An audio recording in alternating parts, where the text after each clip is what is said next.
여러분 만나 뵙게 돼서 반갑습니다. 열린교회 김남준 목사입니다. 시드니 출장 왔다가 이렇게 여러분 만나게 돼서 반갑습니다. 오늘 하나님의 말씀을 다시 한번 보겠습니다. 요한복음 21장입니다. 15절 말씀입니다. 제가 한 번 더 읽겠습니다. 그들이 조반을 먹은 후에 예수께서 시몬 베드로에게 이르시되 요한의 아들 시몬아 네가 이 사람들보다 나를 더 사랑하느냐 하시니 이르되 주는 그러하나이다. 내가 주님을 사랑하는 줄 주님께서 아시나이다. 이르시되 내 어린 양을 먹이라 하시고 아멘. 예수님이 부활하신 후 세 번째로 제자들에게 나타나셨습니다. 여러 제자들이 예수님의 부활을 보았지만 그 의미가 무엇인지는 잘 몰랐습니다. 그래서 예수님의 제자들이 예전에 하던 직업, 고기 잡는 일로 돌아갔습니다. 칼빈이 말한 바와 같이 이것이 죄는 아니지만 그들은 예수님의 부활 후 무엇을 해야 할지 몰랐기 때문에 그냥 생업으로 돌아간 것입니다. 밤새도록 고기를 잡았지만 실패했습니다. 그리고 예수님께서 나타나셨고 예수님의 명령대로 했더니 많은 물고기가 잡혔습니다. 이것은 마치 누가복음 5장에 나오는 예수님과의 만남 사건의 큰 데자뷰였습니다. 그래서 누가복음 5장 4절에 말씀을 마치시고 시몬에게 이르시되 깊은 데로 가서 그물을 내려 고기를 잡으라 하신 것과 같은 경험이었습니다. 오늘 우리가 읽은 본문 이하는 제자들을 찾아오신 예수님을 보여줍니다. 예수님은 비록 당신의 부활을 보았지만 무엇을 해야 할지를 모르는 제자들에게 찾아오셔서 네 가지 일을 하셨습니다. 제일 먼저 식탁을 차려주셨습니다. 예수님인지를 알아보고 제자들이 이제 배에서 내려 예수님께로 다가왔을 때 예수님은 이미 어디에서 준비하셨는지 숯불과 떡과 생선을 구워서 아침 식탁을 차려놓고 기다리셨습니다. 마치 가족들을 위해 정성껏 식탁을 차리는 엄마같이 그렇게 아침을 준비해 주셨습니다. 성경에서 식탁을 함께 나눈다는 것은 아무하고나 하는 일이 아닙니다. 식탁을 나누는 것은 가족들끼리 할 수 있는 일이고 혹시 다른 사람과 식사를 나눈다면 그것은 이 식사를 통해서 그들이 가족처럼 한 형제가 되었다는 것을 의미하는 것입니다. 그런 점에서 그런 점에서 하나님이 이스라엘 백성들을 광야에서 만나로 먹이신 것은 매우 특별한 사건이었습니다. 단순한 식량 조달의 방법이 아니라 매일 함께 만나를 거두고 그리고 먹으면서 자신들이 하나님 안에서 한 가족임을 기억하게 하셨던 것입니다. 그리고 그것은 신약시대에 와서 성찬으로 이어지게 됩니다. 예수님께서 이 세상에 계실 때 바리새인과 지도자들에게 비난을 받으셨던 이유가 하나 있었습니다. 그것은 바로 왜 너희 선생님은 죄인과 세리들과 함께 먹고 마시느냐 하는 것이었습니다. 이에 대해서 예수님은 대답하시기를 건강한 자에게는 의원이 쓸데없고 병든 자에게 의원이 필요하다.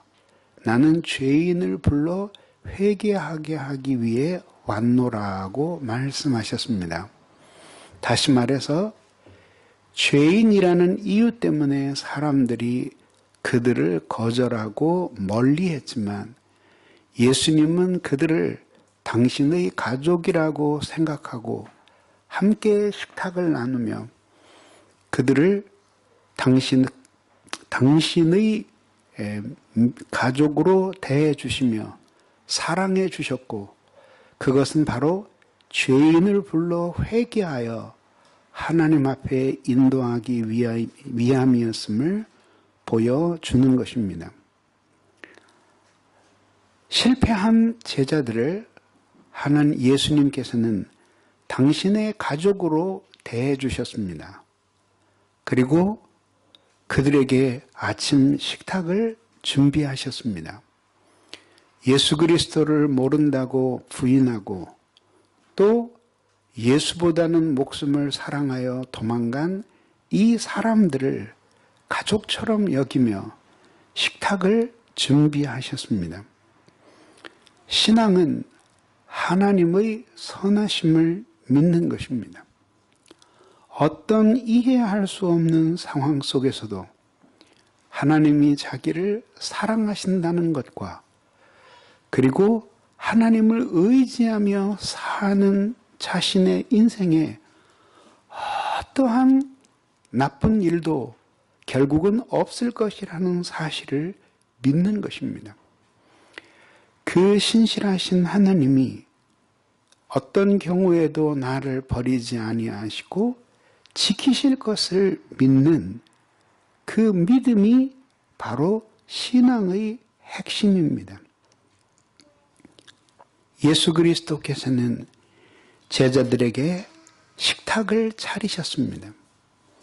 그들은 자신의 약함과 거짓 그리고 잘못 때문에 그리스도를 버렸고 멀리 떠났지만 그리스도에게는 끊을 수 없는 가족이었습니다. 그래서 예수 그리스도께서는 당신을 버리고 멀리 떠났던 이 실패한 자들을 위해 아침 식탁을 준비하심으로 여전히 살아있는 가족 관계를 증명하셨던 것입니다.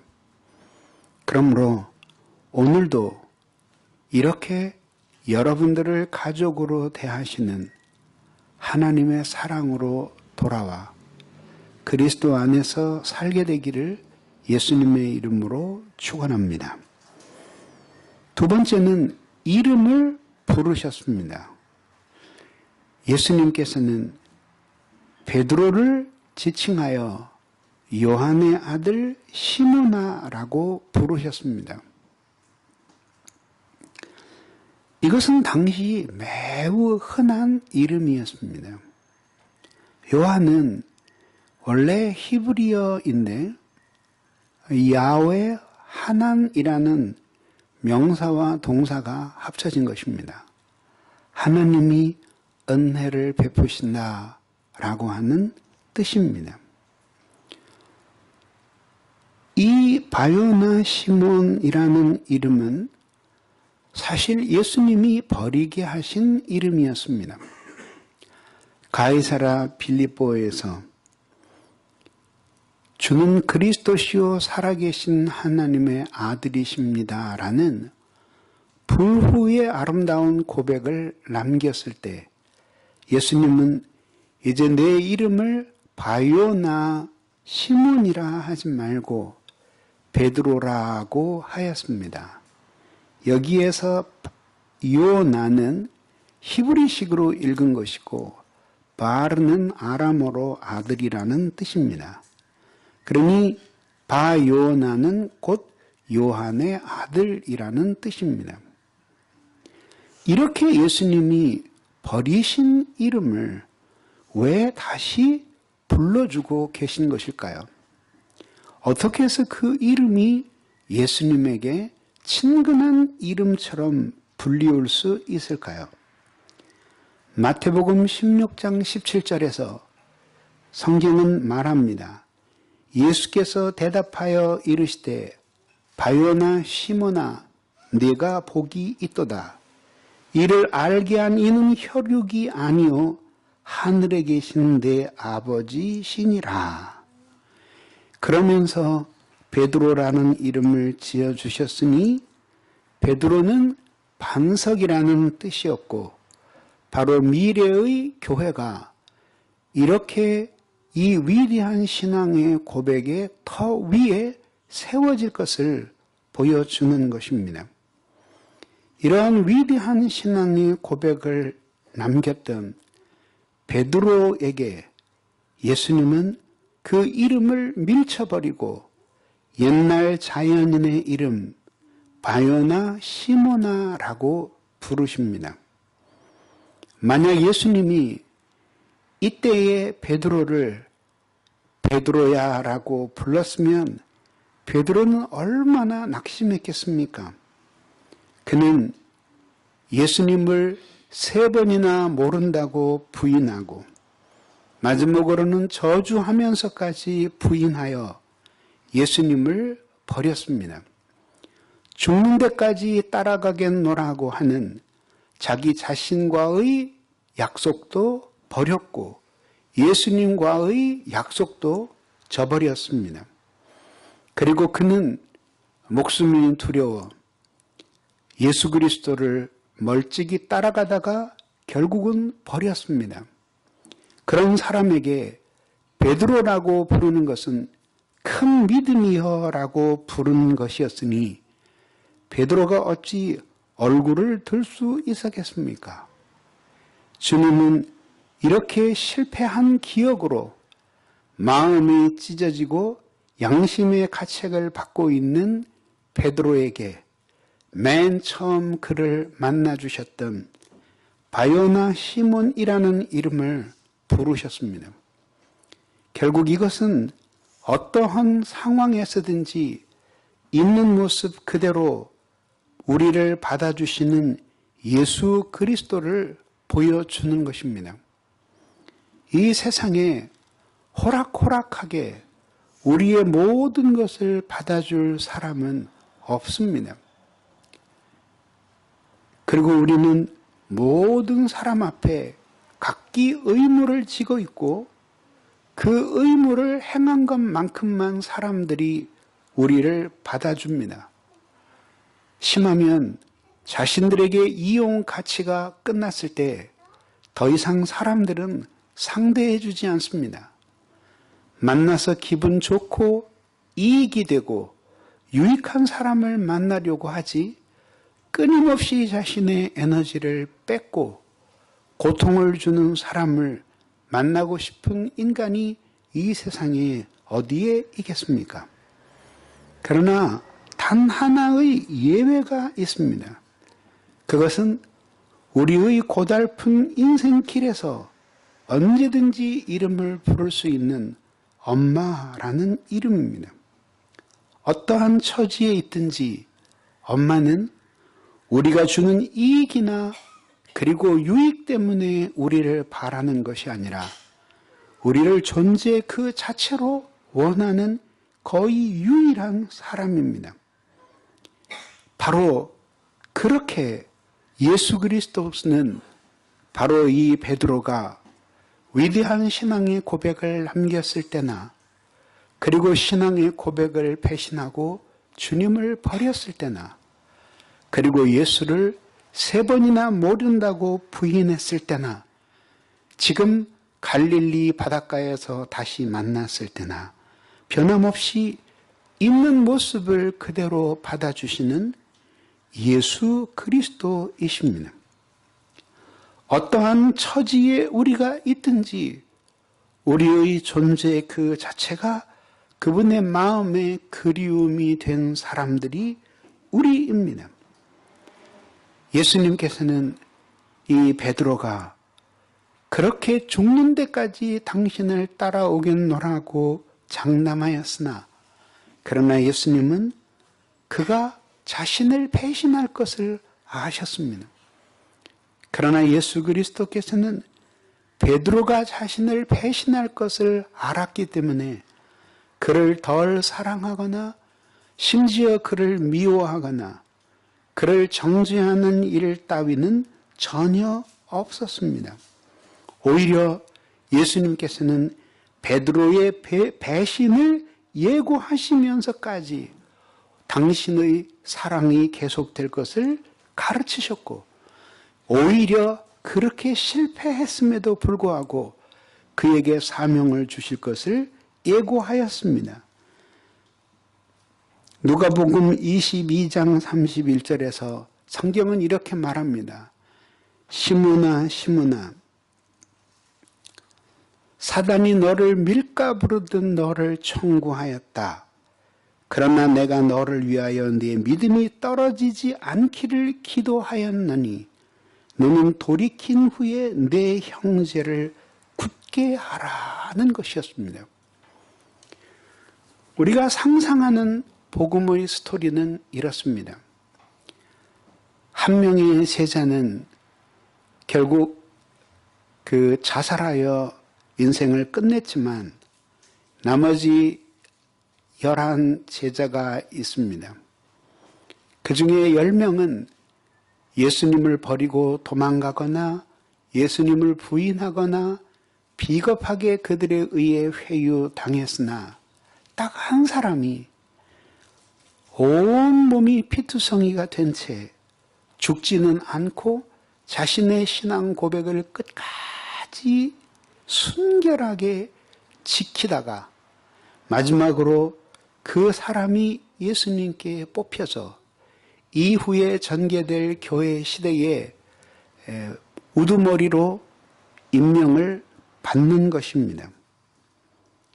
그러나 오늘 우리가 읽은 요한복음 21장은 우리에게 그런 사람을 아무도 보여주지 않습니다.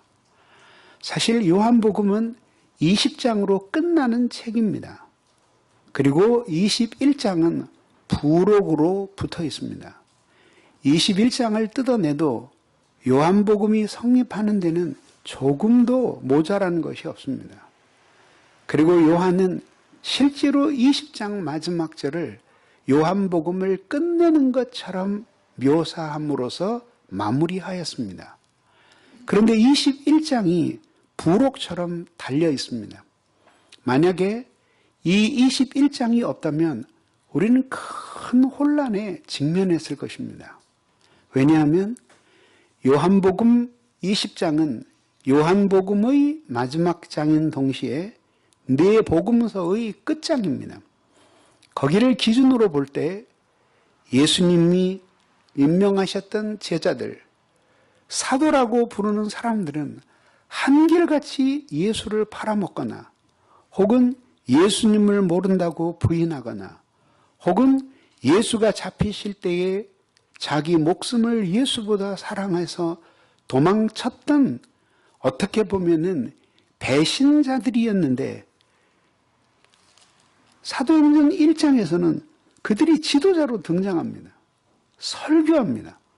그리고 많은 사람이 은혜를 받고 성령의 역사가 일어납니다. 하나님이 그들을 사용하십니다. 어떻게 설명할 수 있을까요? 그래서 하나님은 섭리 속에서 21장을 부록으로 넣어주셨습니다. 21장은 오직 한 사람의 영적인 리더십의 회복을 다루고 있습니다. 그것은 베드로입니다.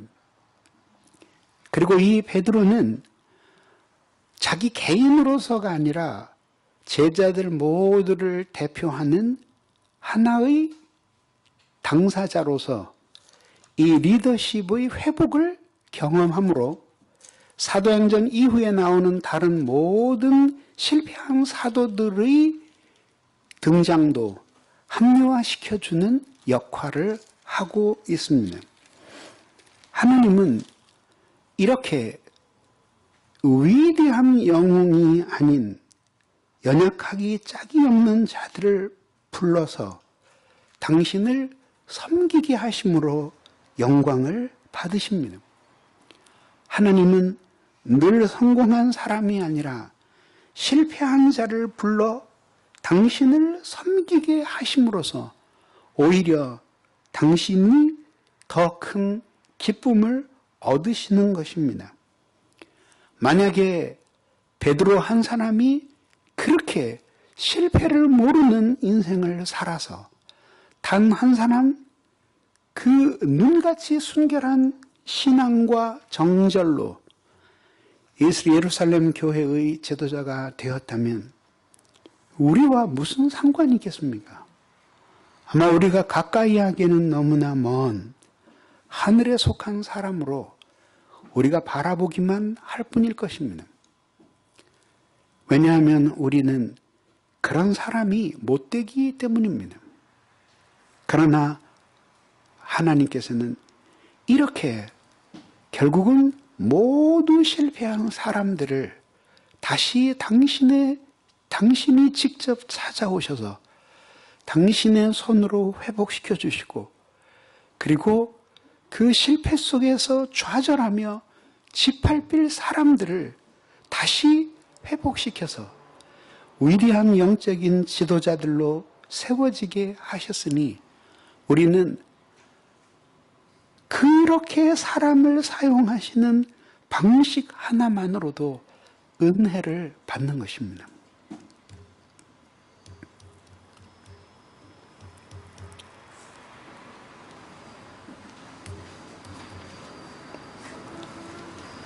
눈을 들어 하늘 보라 어두워진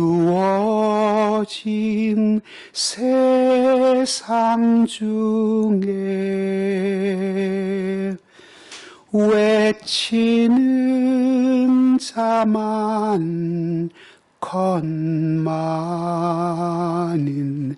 생명수는 말랐어라.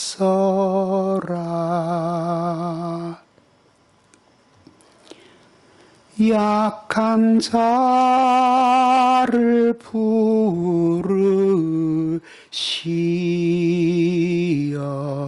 하늘 뜻을 이루신다.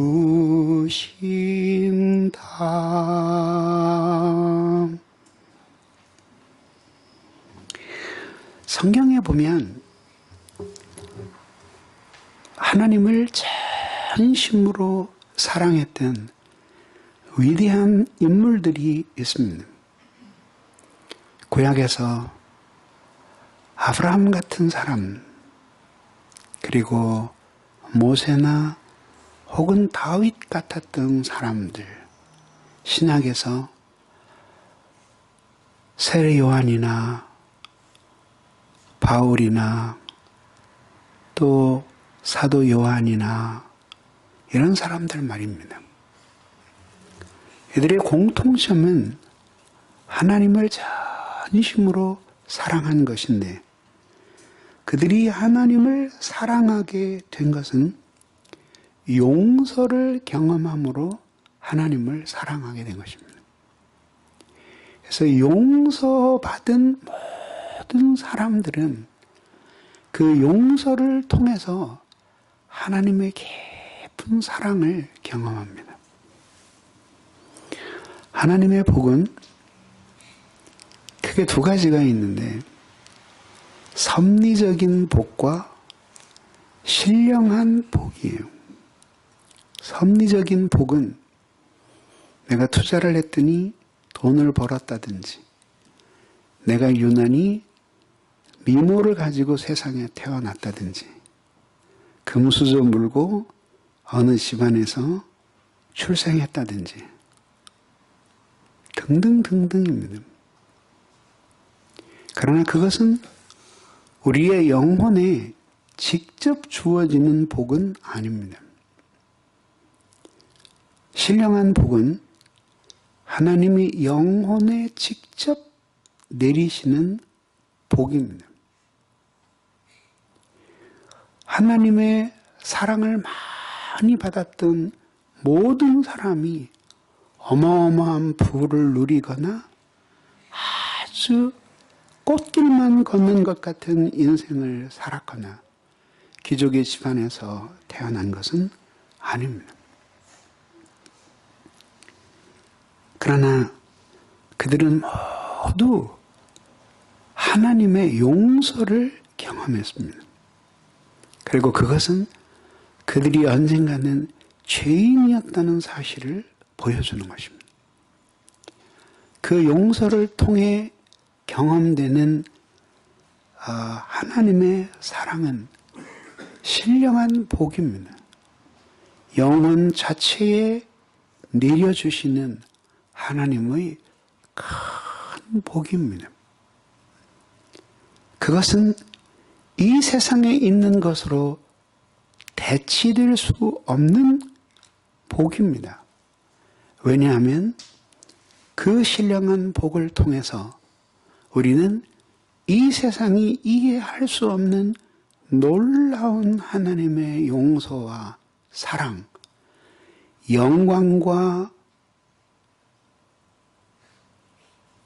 용서, 그리고 은혜를 경험하기 때문입니다.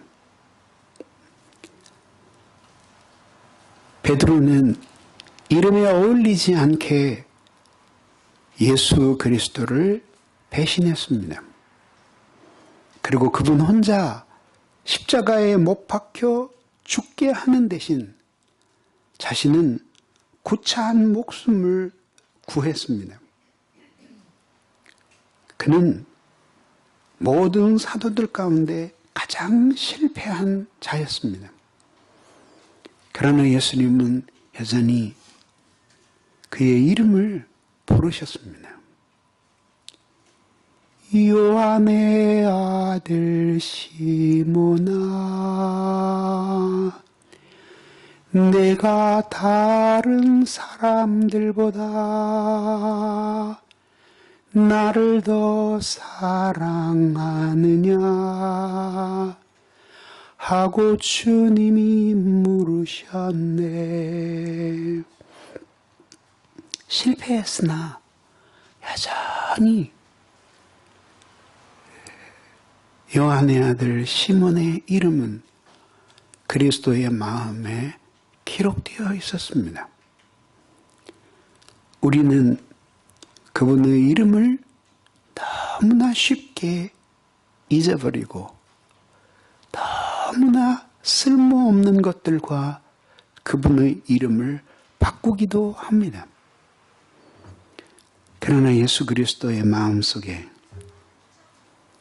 우리의 이름은 영원히 새겨져 있습니다. 이 세상에 이렇게 우리의 이름 석자를 가슴에 깊이 새기고 있는 사람이 어디에 있을까요? 성공했을 때나 실패했을 때나 병들었을 때나 쓸모없을 때나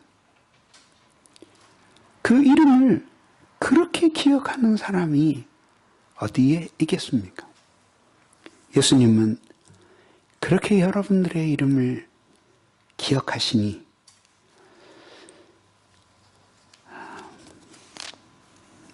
그 이름을 부르시는 주님께 돌아오기를 주님의 이름으로 빕니다. 세 번째, 질문을 던지셨습니다. 요한의 아들 시몬아, 내가 나를 더 사랑하느냐 물으셨습니다. 히라보 성경에 내가 이 사람들을 사랑하는 것보다 날 더 사랑하는 거냐 이렇게 번역할 수도 있고, 내가 이 물고기를 좋아하는 것보다 날 더 사랑하느냐 이렇게 번역할 수도 있습니다. 아무래도 후자는 자연스럽지가 않죠. 그래서 예수님은 이제 베드로에게 물으셨습니다. 네가 이제 너의 형제들을 많이 사랑해서 실패하고도 이렇게 늘 함께 있는데 네가 이 사람들을 사랑하는 것보다 나를 더 사랑하느냐라고 물으셨습니다. 15절, 16절, 17절 계속해서 이어서 사랑한다는 말이 사랑하느냐라는 질문이 세 번이나 나오고 이것은 히라보에서 각각 다른 단어로 사용되었습니다. 그래서 어떤 사람들은 이 단어가 다르기 때문에 사랑의 의미가 다른 것이라고 주장하지만은 그러나 이것은 그냥 동일한 질문을 다른 언어로 묻고 있는 것이지 이것을 그리스 철학에서 나누었던 사랑의 분류법으로 해석할 수는 없다고 생각합니다. 내가 나를 더 사랑하느냐 하고 물으셨습니다. 지나간 과오에 대해서 묻지 않으셨습니다. 저라면 이렇게 질문했을 것 같습니다. 죽는 데까지 나를 따라오겠다 그러더니 아직 살아있구나. 그렇게 큰 소리 치더니 너는 왜 나를 버렸니? 예수님은 그런 거 묻지 않으셨습니다. 그리고 오직 현재형으로 네가 나를 사랑하느냐고 물으셨습니다. 베드로는 진심으로 고백했습니다. 내가 주를 사랑하나이다. 그러면 예수님이 그렇게 나를 사랑한다고 하는 사람이 왜 나를 버렸니? 라고 물으시면 역시 대답할 수 없었을 것입니다. 그러나 예수님은 그렇게 지금 당신을 사랑하고 있는 이 베드로가 예전에 당신을 버릴 수 있었다고 하는 사실을 이상하게 생각하지 않으셨습니다. 실패했으나 여전히 당신을 사랑하고 있는 것도 진실이라고 믿어주셨습니다. 하나님이 우리를 구원하셨을 때 그 구원은 바로 하나님의 사랑을 우리의 마음에 심으시는 것입니다. 신자의 마음은 어떠한 경우에도 하나님 사랑에서 완전히 떠날 수 없습니다. 잠시 세상을 사랑하기도 하고 자기의 육체를 사랑할 수도 있습니다. 그러나 그것은 결코 영원할 수 없습니다. 그리고 그것이 가능하다면 그는 구원받은 사람이 아닙니다. 한 사람이 구원을 받은 가장 훌륭한 증거는 천사의 말을 하고 방언을 하고 심지어는 믿음이 있는 것도 아닙니다. 왜냐하면 믿음과 확신은 같은 것이 아니기 때문입니다. 믿으면서도 덜 확신할 수 있기 때문에 믿고 있는 확신의 정도도 구원의 증거가 될 수는 없습니다. 오히려 한 사람이 거듭나고 그리스도를 믿어 구원에 이른 사람이라고 하는 가장 확실한 증거는 숨길 수 없이 하나님과 그리스도를 사랑하는 것입니다. 그 하나님을 전심으로 사랑하는 사랑이 신자의 가장 확실한 표입니다. 세상에 태어나서 인간은 끊임없이 무엇인가를, 누군가를 사랑합니다. 어렸을 때는 부모를, 형제를, 친구를, 그리고 성장해서는 남편을, 아내를 사랑하고 자녀들을 사랑하고 그리고 그 자녀들의 자녀를 사랑합니다. 그렇지만 그 모든 사랑의 대상은 끊임없이 우리를 떠납니다. 아우구스티누스가 고백한 바와 같이 공간은 우리에게 사랑할 대상을 제시하지만 시간의 흐름은 그것들을 빼앗아가 버립니다. 그리고 그렇게 사랑하는 우리 자신도 죽음으로 흘러갑니다. 그래서 인간은 끊임없이 사랑받고 싶어 하지만 사랑받음으로써 인간성은 완성되지 않습니다.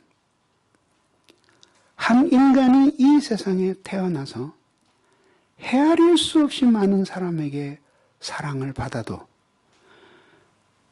그는 여전히 외로울 수 있습니다. 그를 한 인간으로 완성시키는 것은 사랑함으로써입니다. 수없이 많은 사람의 사랑을 받아도 외로울 수 있지만 한 사람이라도 진심으로 사랑하는 사람은 외롭지 않습니다. 문제는 우리에게 이렇게 끝없이 솟아나는 샘물과 같은 사랑이 없다는 것입니다. 가장 이상적인 신자의 삶은 그렇게 하나님의 그 충만한 단 하나의 사랑으로 가득 차서 연약한 모든 사람을 사랑하고 긍휼히 여기며 사는 것입니다. 인간의 가장 이상적인 삶은 이것입니다. 그는 모든 사람을 사랑하지 않을 수 없는 사람이 되고 아무에게도 사랑받지 않아도 괜찮은 사람이 되는 것입니다. 다시 말씀드릴게요. 신자의 가장 이상적인 삶은 이 세상에 누구도 사랑하지 않고는 살 수가 없고 그리고 누구로부터 사랑받지 않아도 괜찮은 사람이 되는 것입니다.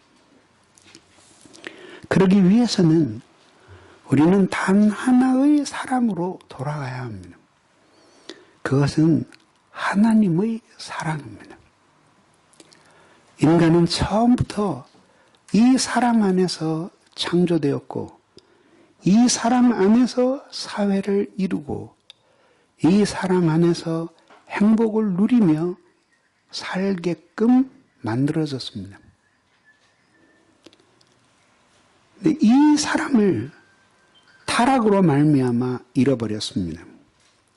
하나님은 이 사랑을 사람의 몸을 입고 이 세상에 오신 그리스도를 통하여 보여주셨습니다. 전도는 이렇게 하나님을 사랑하지 않기 때문에 불행한 사람을 하나님 사랑하게 만들어주는 것이고, 목회는 이렇게 하나님을 사랑하게 된 사람을 점점 더 사랑하게 만들어주는 것이 목회입니다.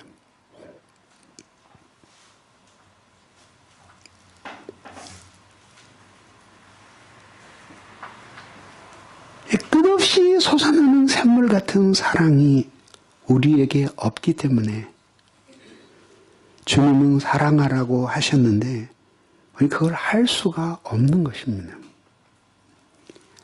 사랑이 마치 자신의 소유물인 것처럼 생각해서는 안 됩니다.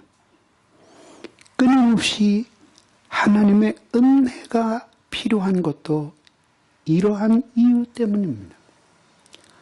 하나님의 신령한 은혜만이 우리에게 사랑을 가져다 주고 그 사랑만이 우리로 하여금 하나님을 사랑하고 모든 사람을 사랑하게 만들어줍니다. 인생의 모든 혼란은 바로 이 사랑에서 미끄러졌기 때문에 생겨나는 것입니다. 인간은 유한하고 시간과 공간 안에 갇혀 있습니다. 그래서 영원을 인간은 원래 영원을 알 수 없는 존재입니다. 그러나 영원을 알 수 있는 단 하나의 길이 있으니 그것은 하나님을 사랑하는 것입니다. 사랑하면 영원에 대해서 눈을 뜨게 되고, 그러면 잠시 있는 이 세상의 것들을 잃어버릴까봐 두려워하지 않게 되는 것입니다. 그래서 진정한 용기는 사랑에서 나오게 되는 것입니다. 사랑은 삶과 죽음 사이의 경계를 넘나들게 만들고 두 사이에 어디에 있든지 아무렇지도 않게끔 생각하게끔 만들어줍니다. 신자가 하나님의 사랑 안에서 살 때에만 이 지성과 모든 정서와 의지가 정돈되고 모든 것들이 질서롭습니다. 여기서 떠날 때 혼란스럽습니다. 하나님은 베드로에게만 질문하신 것이 아니라 오늘 여러분들에게도 질문하십니다. 네가 나를 더 사랑하느냐라고 말입니다. 이렇게 부르시는 주님께로 다시 돌아가 예수를 사랑하는 여러분들이 되기를 바랍니다. 마지막 네 번째는 사명을 맡기셨습니다. 내 어린 양을 먹이라. 하나님은 실패한 자를 통해 다시 섬김을 받고 싶어 하셨습니다. 요한의 아들 시몬은 실패해버렸고 베드로라는 이름에 적합하지 않은 삶을 살았습니다. 그러나 예수님은 다시 그 실패한 자를 찾아오셔서 그래서 그를 부르셔서 그래서 사명을 맡겨주셨습니다. 그리고 그리스도께서 맡기신 어린 양들을 먹이라고 가르치셨습니다. 여러분들의 사명은 무엇입니까? 사랑은 거저 주는 것이지만 그 사랑에 계획이 있습니다.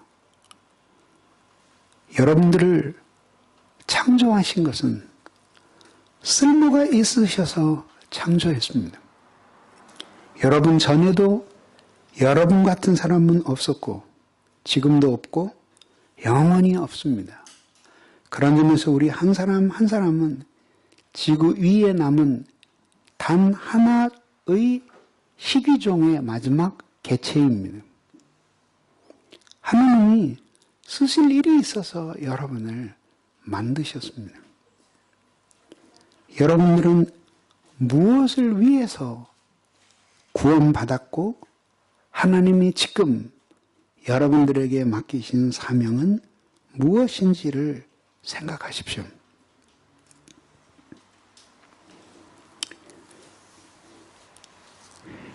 로마의 말씀을 전하러 갔을 때 그 교회에 있는 장로님이 저를 구어바디스 교회에 데려가셨습니다. 그게 꼭 그런지는 모르겠지만은 어쨌든 전해 내려오는 이야기니까 도로도 크게 변하지 않으니까 아마 맞겠죠.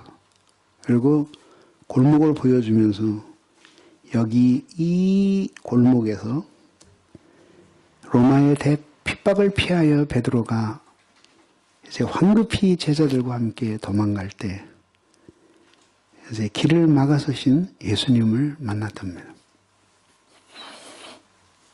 그리고 예수님은 로마로 걸어 들어오고 계시고 베드로와 일행들은 빠져나가고 있습니다. 그때 나온 유명한 질문이 구어바디스 도미네, 주님이시여 어디로 가십니까? 그때 예수님은 내가 버리고 온 로마를 위해 내가 죽으러 가노라고 하셨습니다. 베드로가 거기서 깊이 회개하고 그리고 예전에 자기가 두려움 속에서 예수를 버렸던 때를 기억하며 로마로 돌아가서 십자가에 거꾸로 매달려 죽었다는 이야기는 유명합니다. 그리고 그 옆에 교회가 하나 세워졌습니다.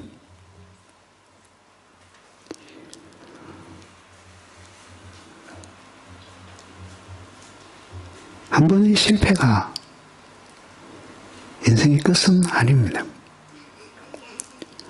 그리고 하나님은 잘 걸어가는 사람들을 통해도 영광을 받으시지만 넘어진 자를 다시 일으키셔서도 영광을 받으십니다. 이렇게 하나님은 여러분들을 기다리고 계시니 다시 하나님의 말씀의 은혜로 돌아가십시오. 충만했던 그 처음 사랑으로 다시 돌아가셔서 하나님께 사명을 받고 주님을 섬기는 여러분들이 되기를 예수님의 이름으로 축원합니다. 기도하겠습니다.